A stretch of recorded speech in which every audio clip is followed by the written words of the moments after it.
So, like on the topic of trends and Trends, I hate that word. I know, me as well. It like sends shivers up my spine. Word. But like unfortunately, it is something that we have to consider. What are people doing? And I think trends are just kind of patterns. Like what new patterns are we seeing? I like that arise. Yeah, these patterns. We sound smarter as well. Does 2025 hold for us? Yeah. And with the likes of Canva being so innovative and up and coming, that it is important to consider the fact that these platforms are kind of paving the way for what we're going to be doing in the new year. For example, Canva, pushing video content, which in the past I think was unheard of unless you had no other option. And I think, that's the rise of... Makes sense. Yeah. Obviously, the rise of short-form video is huge. We are being led by the platforms, by Meta, Google. We're just these sheep that follow because we have to do what they say. Yeah. And our tools know that as well. So then we lean into the tools that we use and whatever they're offering because it allows for us to do what the platforms want us to do. Short format video is supposed to be really authentic, so it doesn't need to be it doesn't need to be this unbelievably produced advert. Yeah. It's just basically cuts. Oh, you want to cut and put some captions on. Put some captions, title. Tell the story. And that's all we need to do now. And the first trend, the continued dominance of short form video, there's a double down on that. And I think there's no better evidence than looking at a platform like LinkedIn that now has a short form video, almost like Instagram Reels. It's exactly. And that is the Steve Buscemi of all the platforms. And, once you see LinkedIn do it, they're like the last to adopt. But I think the fact that LinkedIn is pushing short form video as the final blow. I mean, we see it on Facebook, Instagram. They've done a lot of things that they've tried and then they've pulled the plug on. Yeah. We'll see if it works out. I don't know. I don't know if it will work for them, but I don't know if it's going to work for them. We've seen some dodgy. We not dodgy, but it's really only the big creators that are getting into those feeds. I think also going on to the next sort of thing, I think the rise of decentralized social media platforms, privacy, data security, the control of our data, who's controlling it, what are they doing with it? We're the products in all of these situations. So we need to be mindful. And we anti that whole sort of thing now. So I think to an extent, I give less shits about. I don't care what they do with my data. Yeah. As long as my banking passwords are secure, I have enough shit to worry about. Yeah. Than some company using my data to serve ads. I actually don't care. You know what? They serve me good ads. Yeah. It actually kind of helps. And I'm like, it's a part of my world. Advertising is a part of my world. So if I don't want advertising, then I must get off all the platforms. Yeah. So decentralized is great. It's good. A lot of people want control over their privacy, and it's important. We've seen what's happened in the past with leaks, and I think we've all been burnt, or our eyes, we're a bit more woke to the whole data sort of thing and how our data is our data. And even my mom is finally questioning things that she gets via text. I shudder to think how many people have lost money because of just that unfortunate ignorance. And so that needs to stop. That's despicable behavior. Back on the whole targeting of ads and data and how they're tapping into it. I think going into the new year with social commerce being a powerhouse going forward, and that is very ad reliant and data reliant and trend reliant and all those things. But I think, going into 2025, social commerce, we're seeing it grow even more each year. I think it's something that's now going to be more, it's not just going to be this 2D kind of, here's an ad. I think it's going to be super targeted and very tailored to what we're after. Which is what it should be. Because they've got so much information on us. They've got so much data on us. Yeah. And this is why it's like a gift and a curse. I know.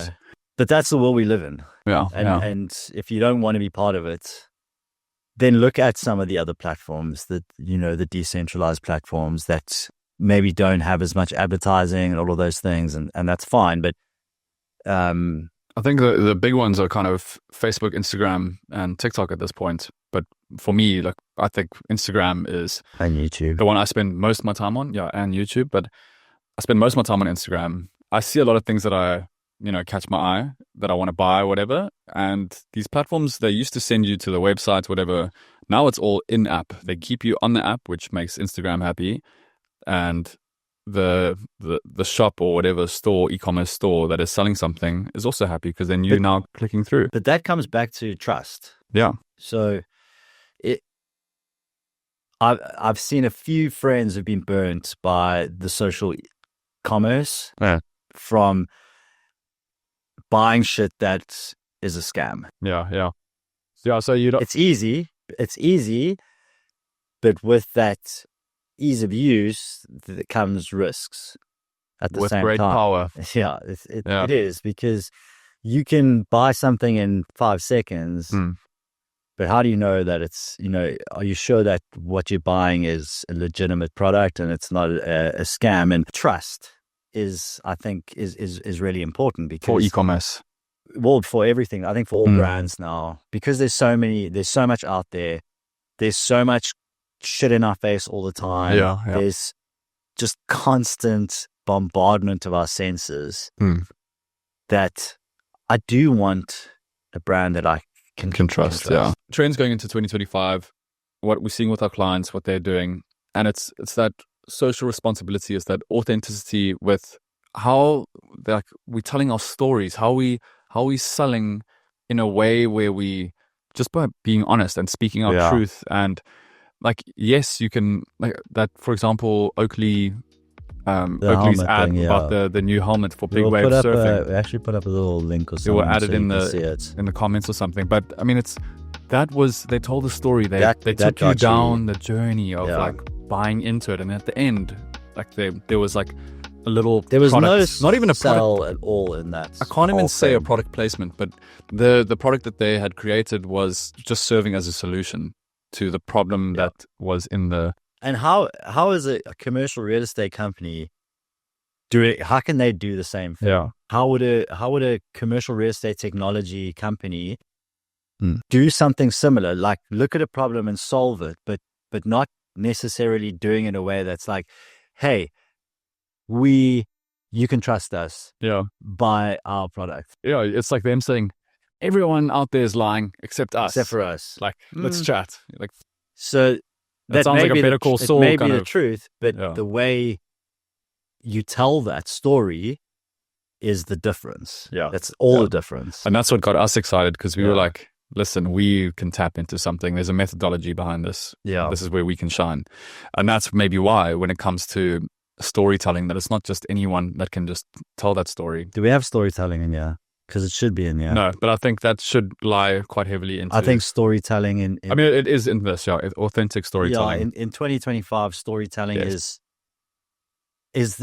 out of all of the patterns for 2025, that is the one that I think is the most valuable and I think the coolest and the one that I get the most excited. I was going to say, it's got me so excited. Like, that is a pattern that I'm like, I want to do it. I'm amped. Yeah. I really don't care about the other ones. We still say amped.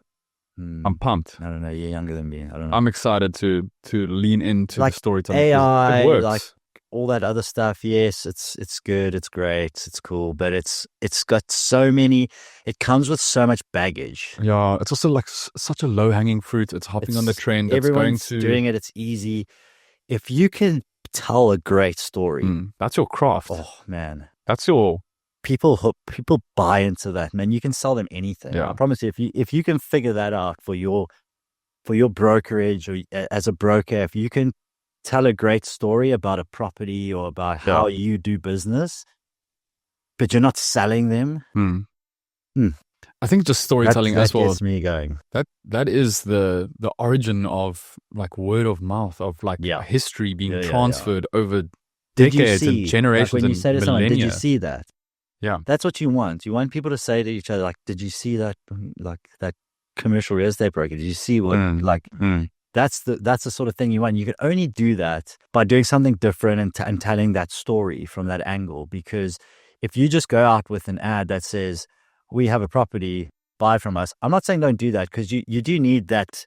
You do need that sort of e-commerce place where people can actually go and click on something and get it. Yeah. Or go to the landing page. But the other side is, I think, where all the work is done.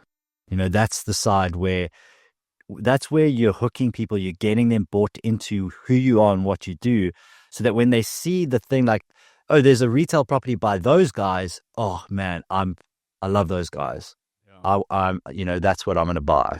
I think another trend, especially if you're considering like what platforms to focus on, is the emergence of like niche communities and platforms. And I think we've discussed this a lot throughout this year, with the likes of Reddit, TikTok, YouTube, Threads even. And I think, it's like really like they've been happening around us and people are aware of it, but now it's like, 2025, are we leaning into this now? Yeah. And I think we're onboarding a lot more clients now onto Reddit because we've seen the authenticity of like the conversations that happen on there and the ability to actually convert on these honest and open platforms. That stuff's important, but they're also, the deal that they did with Google has also helped a lot. Yeah. I think Reddit was a great community, great platform, but now the deal with Google has amplified that to another level. Like the likes of new platforms, I think we're going to start to use it a lot more and start implementing the thoughts that we've had. Yeah, I think the community stuff is cool because these guys that are building these little niche communities on their YouTube channels and they're like I said, there are 8 billion people in the world. There's a niche for you. Yeah. There are a lot of niches, and even the small ones can attract a lot of people. I mean, think back to like Facebook. Like, look, there'll be a group for almost anything. And I think, especially for commercial real estate, I think a lot of people were on or are still on like the commercial real estate groups, maybe for their areas, like as brokers or as like retailers, like all those like mom and pop sort of stores are on those little groups because it is very community centric. Yeah.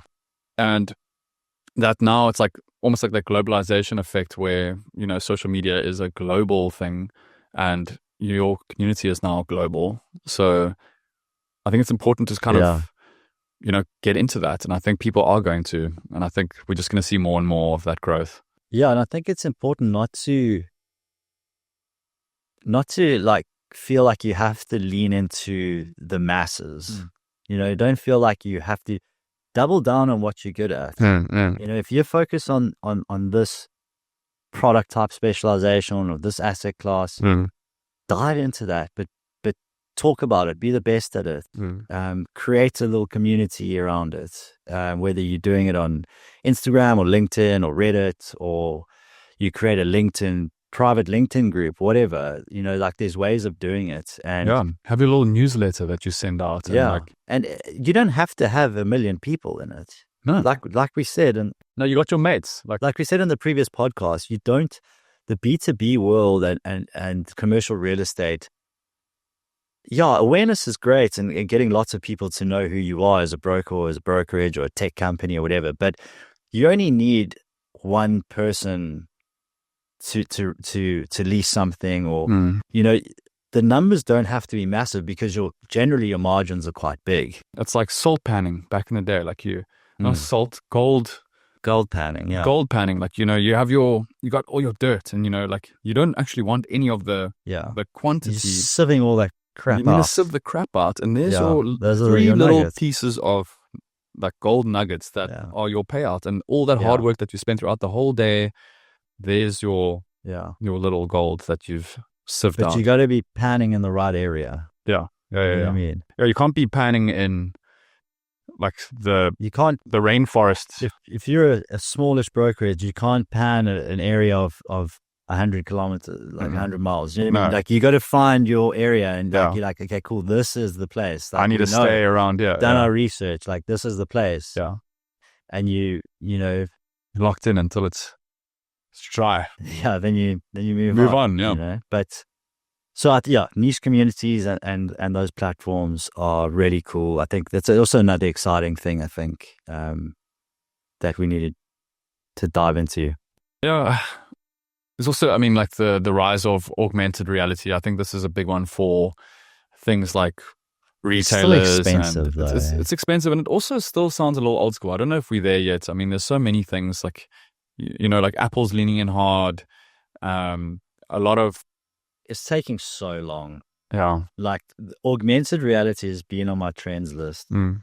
for probably the last 5 years. To be I'll honest. never forget. We were in New York and we walked past a store that had a little camera and a screen, and you stood in front of it. I think it was by accident. We were just looking in, and I looked at this little screen, and there you were with a pink handbag, and I think like something else like on your head. Yeah, and, like yeah. that was cool. That was cool, but like I think it's so few and far between because only really the players with the big dollar are able to do it. Such a barrier to entry. So the difference with, you know, AI used to be like that. AI used to be only for the rich. Yeah. It was very elitist. You know, only IBM and all those companies had AI, and you can see when they made it accessible to everyone. Yeah. You can see how much money they made off of it. Yeah, so how do you get augmented reality to a place where almost like to the anyone mainstream can do it and create content around it through Canva? Do you know what I mean? Yeah. Through a chat GPT or whatever. For me, it's still slightly unattainable. I mean, your big CBREs, JLLs, they would be able to do augmented reality experiences. And, you know, there's obviously a lot you can do with drones and shit now as well. But I think it becomes, I know for a lot of commercial real estate companies, augmented reality is not even thought about on a marketing budget, because, man, like, is the juice worth the squeeze? Not everyone has the goggles or the glasses, or like, even if it's just on your phone, it's like the amount of time, effort, money that goes into a 10-second experience. That return on investment, like how do you even measure that? It's on our list of trends, unless they start making it more attainable. Yeah. It's something to keep an eye on. If you've got big budgets, then I would look into it, because you can do some really cool things, especially in commercial real estate. But yeah. So one that's not on here that I think is actually going to come in more next year is long form video. I actually think long form video is not going anywhere. And maybe it's not going to be like a trend, but I think that I think attention spans are short, but people are still able to binge 8 episodes of a fucking series in a night. So don't tell me attention spans are short. Attention spans are short for shit content. Yeah. Yeah. If you have great content and you're telling a story like your Oakley helmet video, which is what was it? 6 minutes or 12 minutes? 6 to 7 minutes. 6 to 7 minutes. Okay, that's long for now. That is like longish form, yeah. But you watched that whole thing on Instagram. On platform. I turned my phone and I was like, so yeah. I think long format has a huge place, because if you're interested in a subject, I mean, look at YouTube, the YouTube TV app. This is just personal, but I'm not a short video person. I don't watch any of that shit. But I'll watch multiple 20-minute episodes of the YouTube channels that I follow, whether it's like, you know, fishing or surfing or golf, like fancy Premier League, whatever. I'm hooked into that. That's because that's the stuff I like. That's the stuff I enjoy. So short format video is great as a hook when people are scrolling in that mindset. Yeah. But mindsets change.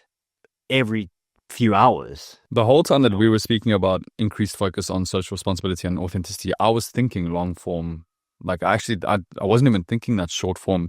And I think storytelling you need time to tell a story. But that's the thing. People will remember a story over a fact. They'll remember a story over a stat or a number. If you tell someone a great story, they'll remember the essence of that story. But if you say, hey, I want you to remember that in 1905, like this guy invented this, you'd be like, oh, okay, cool. And then tomorrow, you'd be like, yeah, I don't remember the date at all. Yeah. I remember you said he invented something and you only remember who he is. No. But if I told you a story of how Nikola Tesla built this thing, and what happened was that when he built it, his dog's hair caught on fire, and that's how he figured out that kinetic energy exists. Yeah. You're gonna be like, oh shit, the guy with the dog whose hair caught on fire. Oh yeah, it's interesting. It had some sort of emotion to it. I'm There's like, an emotional wow, inspired. You can do that through short format, and you can do that through long format video. So that again, it comes back to that storytelling, which for me is our number one. Storytelling, authenticity, number one trend. Yeah, agreed. I think the content needs to be out there, but who do you trust to talk about this? Like even this conversation we're having, we have our own agenda. We have our own motive for having this conversation. We're a marketing agency in commercial real estate. So can you trust everything that we're saying now? Yeah. I think there's always your own agenda. There's always an agenda. There's always an angle. Yeah.